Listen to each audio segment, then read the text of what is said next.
Slavic Soundwalking je interaktivna mobilna aplikacija koja korisnicima nudi jedinstveno iskustvo slušanja kratkih priča dok se kreću kroz gradove. Cilj aplikacije je očuvanje slavenskog jezika, promocija slavenske književnosti te razvoj slušnih vještina korisnika i njihove književne pismenosti.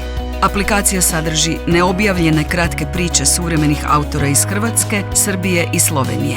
Teme su moderne i urbane, te reflektiraju suvremeno društvo i vrijeme u kojem su nastale. Priče se često bave svakodnevnim životom, izazovima suvremenih društava, međuljudskim odnosima, kulturnim identitetom, urbanim legendama i drugim temama koje su relevantne za gradsku populaciju slavenskih zemalja. Priče koje uz glazbenu i zvučnu podlogu izvode profesionalni glumci aktiviraju se šetnjom korisnika u javnim prostorima gradova Zagreba, Beograda i Ljubljane. Na taj način Slavic Soundwalking poziva korisnike aplikacije da izađu, stave slušalice i krenu na pažljivo odabrane rute. Dok se kreću ulicama grada, okoliš oko njih se tiho transformira snagom zvučnog pripovijedanja.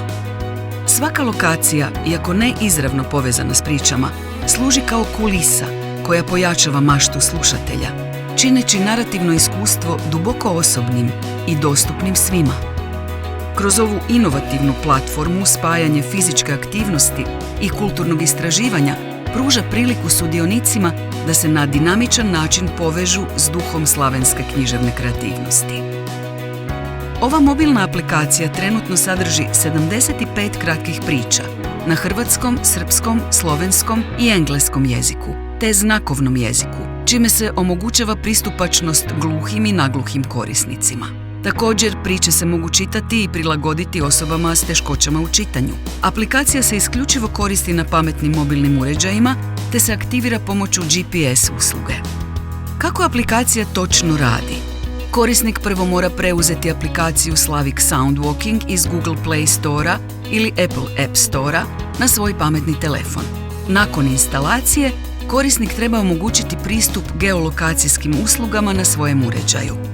Aplikacija Slavic Soundwalking ima unaprijed definirane rute ili točke u gradovima poput Zagreba, Beograda i Ljubljane.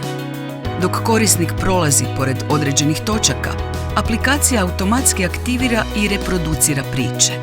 Ovo se postiže putem push obavijesti koje upozoravaju slušatelje da su u blizini točke gdje mogu iskusiti novu priču.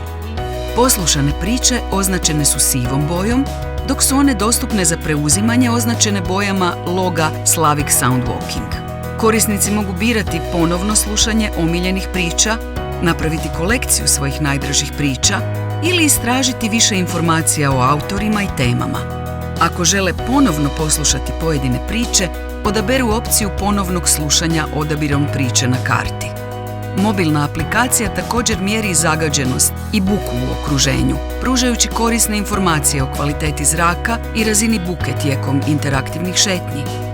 Ovo dodatno obogaćuje iskustvo korisnika, omogućujući im da budu svjesni okoline u kojoj se nalaze, te da donose informirane odluke o svom zdravlju i doživljaju prostora u kojem se kreću. Ugodno slušanje i hvala vam što kao korisnik mobilne aplikacije Slavic Soundwalking sudjelujete u izgradnji suvremene južnoslavenske književne baštine.